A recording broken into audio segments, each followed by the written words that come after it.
Hello, हम लोग geographical thought पे एक छोटा सा क्रैश कोर्स कर रहे हैं जिसमें से ज़्यादातर क्वेश्चन आंसर बुक्स जितने थॉट्स हुए हैं, जितनी भी ज्योग्राफी के टाइप हुए हैं, इन सब के पर बात करेंगे। बट इस वीडियोस में हम लोग जस्ट ये कुछ जानने की कोशिश करते हैं, ये जो पूरा टाइम पीरियड है अगर आप देखें ज्योग्राफिकल थॉट का, ठीक है। अब ज्योग्राफिकल थॉट जो है अपने यहाँ अगर आप एंशिएंट हिस्ट्री पढ़ें या फिलॉसफी पढ़ें तो मोर और लेस आपको ये सारे पड़ाव आने वाले हैं। सबसे पहले जब आप पढ़ते हो ग्रीक के कंट्रीब्यूशन के बारे में पढ़ाया जाता है, फिर रोमन के कंट्रीब्यूशन के बारे में आपको पढ़ने को मिलता है, और आप पता है कि जब इंडो रोमन ट्रेड के बारे में भी पढ़ाया जाता है। अगर आप भारत में एंशिएंट इंडियन हिस्ट्री पढ़ो तो उसमें इंडो रोमन ट्रेड के बारे में पढ़ाया जाता है, इंडो ग्रीक रिलेशंस के बारे में पढ़ाया जाता है कि किस समय जब भारत में मौर्य काल हुआ करता था तो उस समय भी कैसे फिलोसोफर का एक्सचेंज होता था। बाद में इंडो रोमन ट्रेड पढ़ाया जाता है, इस समय जूलियस सीजर वहाँ का राजा होता है ना, तो और कई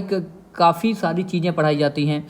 और बाद में ये जब रोमन एम्पायर क्रैश हो जाता है तो पूरे यूरोप में डार्क एज आता है, ठीक है, डार्क एज।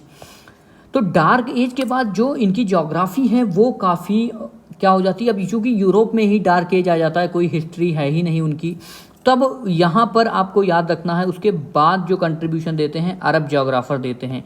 लेकिन सबसे इम्पॉर्टेंट बात आपको ध्यान में ये रखना है कि ये पूरे टाइम पीरियड के दौरान इंडियन ज्योग्राफर का हमेशा कांस्टेंट कंट्रीब्यूशन था। राइट फ्रॉम आर्यभट्ट से लेकर के हमेशा तक इंडियन ज्योग्राफी में कभी भी डार्क एज नहीं आया है। दो चूँकि ज्योग्राफी जर्मनी में डेवलप हुआ पूरी तरह से, फिर अमेरिकन स्कूल के हाथ में चला गया, थोड़ा मोड़ा आप देखते हो कि ऑस्ट्रेलिया में ग्रिफिन टेलर वगैरह का भी कंट्रीब्यूशन है। लेकिन जो इंडिया को चूँकि ये काफ़ी बाद में ये डिसिप्लिन डेवलप हुई तो इंडियन ज्योग्राफर को ज़्यादा तवज्जो नहीं मिली है। बट नन द लेस जो इंडियन ज्योग्राफर का कंट्रीब्यूशन है, जैसे एक किताब है, मैं अभी उसको डिस्कस भी करने वाला हूँ कि ज्योग्राफी ऑफ पुराण्स, जो SM अली ने लिखा था 1966 में।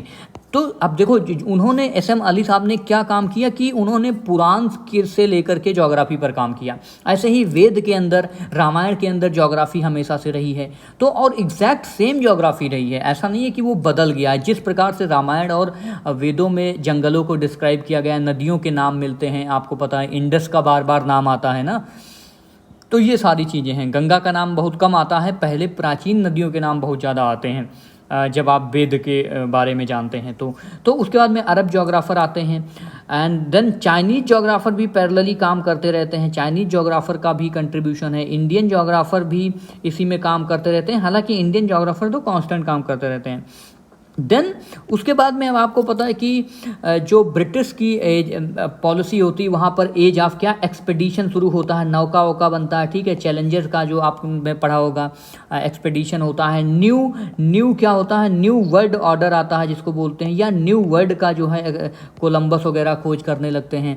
उसके बाद में एक एज आती है यूरोप में जिसको कहते हैं एज ऑफ इनलाइटनमेंट, ठीक है, तो नव जागरण काल आता है, वहाँ पर साइंटिफिक रेवोल्यूशन आता है, and then modern geographical thought develop होता है। क्या इसे यहीं से इसको कहते हैं मॉडर्न ज्योग्राफिकल थॉट, ठीक है। तो अब इसमें भी कई सारे स्कूल आते हैं, एक स्कूल आता है डुअलिज्म का, ठीक है, डाइकोटॉमी का। तो मैं आपको बस ब्रीफ में इंट्रोडक्शन करा दे रहा हूँ, एंड देन एक और स्कूल आप आगे चल के पढ़ते हो, पैराडाइम शिफ्ट के बारे में पढ़ाया जाता है। पैराडाइम शिफ्ट एक कॉन्सेप्ट निकल के आता है, क्वांटिटेटिव रेवोल्यूशन निकल के आता है, और आज जहाँ पर हम और आप रह रहे हैं लास्ट फेज में फेमिनिस्ट ज्योग्राफी जैसे चीज़ें आ गई हैं। इन सबको क्या कहा जाता है, एक टर्म दिया गया है पोस्ट मॉडर्निज्म, ठीक है। तो पोस्ट मॉडर्निज्म का टाइम चल रहा है।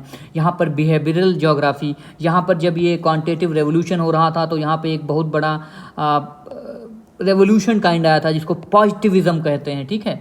तो पॉजिटिविज्म किसने दिया था, इसको दिया था कॉम्टे ने दिया था, Comte, August Comte. And Comte कौन है, फादर ऑफ सोशियोलॉजी इन्हें कहा जाता है।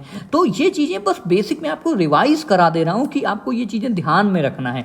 कई बार कन्फ्यूजन होगा कई सारे क्वेश्चन में कि who is founder of this school of thought, कभी कभी क्वेश्चन आएगा कि who is father of this school of thought, who rights book, ठीक है, बुक के बारे में किताबें आती हैं, ऑथर कौन है, कॉन्सेप्ट्स के बारे में बातें करेंगे हम लोग, और क्वाइन करेंगे कि कौन से टर्म को किस ज्योग्राफर ने क्वाइन किया था। तो ये काफ़ी एक टर्म है जैसे टीलियोलॉजी, ठीक है, कोरोलॉजी, ये सब किसने क्वाइन किया, ये सारी इंपॉर्टेंट चीज़ें हम लोग आने वाले लेक्चर्स में देखेंगे।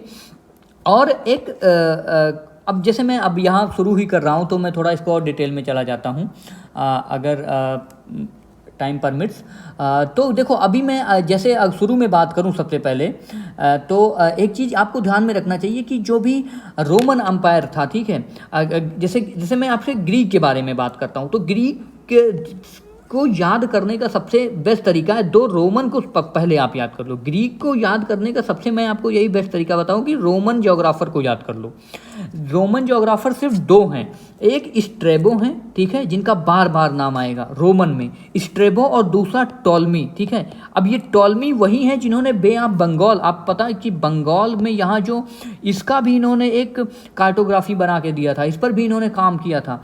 तो टॉलमी ने ये काम किया था और इसीलिए जब आप एंशिएंट इंडियन हिस्ट्री के बारे में अगर आप रिमोटली भी जानते हैं तो टॉलमी की जो स्क्रिप्ट, जो इन्होंने किताबें लिखी हैं, जो इनके नोट्स हैं, एविडेंसेस हैं, उनको एंशिएंट इंडियन हिस्ट्री में भी बार बार कोट किया जाता है। स्ट्रेबो एंड टॉलमी कहाँ से बिलोंग करते हैं, ये आप ध्यान में रखो कि ये दोनों बिलोंग करते हैं from which school of thought, Roman school of thought. तो रोमन स्कूल आप याद रख लो, उसके बाद जो भी नाम आपको मिले वो क्या हो जाएगा, ग्रीक स्कूल ऑफ थॉट। अब इसको हम ग्रीक स्कूल थॉट को ऐसे भी करने की कोशिश करते हैं, जस्ट अ मिनट।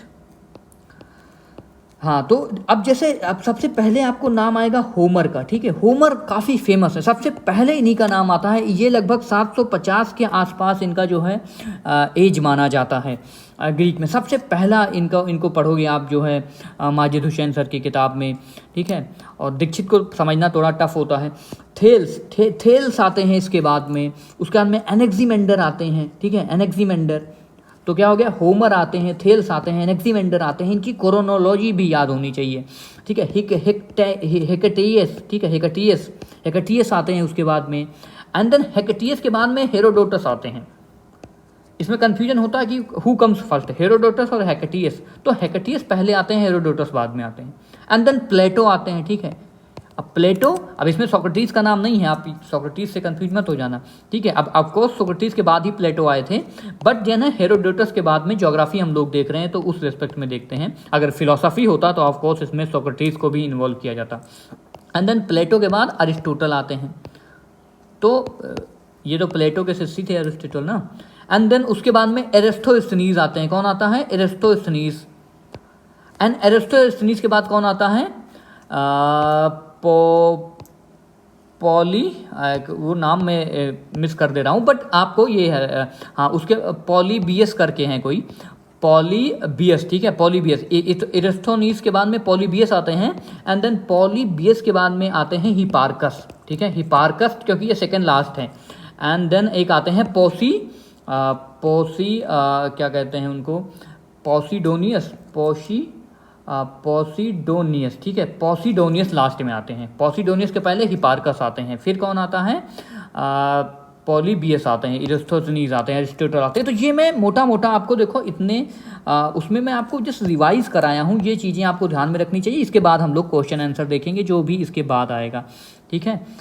तो आई होप कुछ आपको इनरिचिंग लगा होगा, आई एक्सपेक्ट दिस। और इसके बाद हम लोग क्वेश्चन आंसर देखेंगे। बस ये एक इंट्रोडक्टरी था, आप प्लेलिस्ट विजिट कर सकते हैं। Stay blessed, stay safe.